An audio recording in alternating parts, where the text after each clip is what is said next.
The SEAL author describes a different account than the one we heard from the White House right after the raid.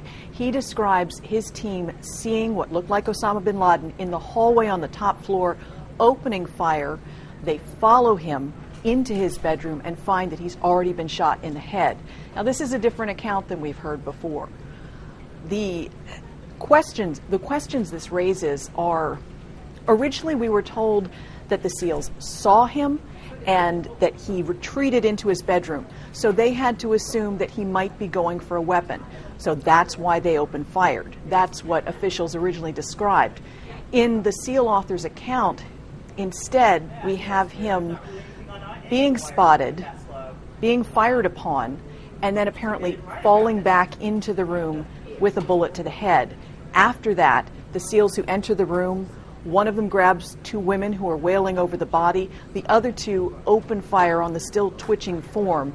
This is the kind of detail we haven't heard before, detail that you would only get from a first-hand account of someone who'd been in the room as bin Laden died.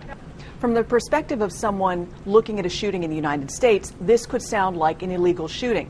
But the experts say that in a military zone, when you're going after a terrorist target, according to their rules, this man presented a threat, and it's pretty clear they did follow their rules of engagement.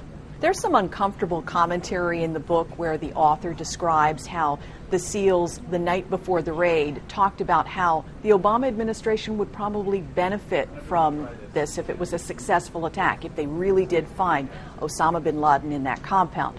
One of the SEALs said, "Hey, we're going to get this guy reelected."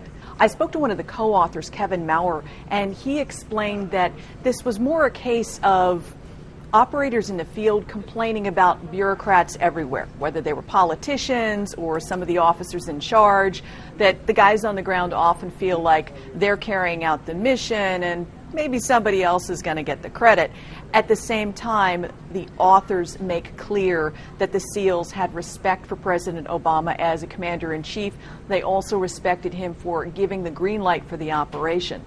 The White House has been very careful to not offer comment on the conflicting accounts and also compliment the SEALs who carried out the raid. They are not getting into a discussion of any of the criticism of the Obama administration in the book.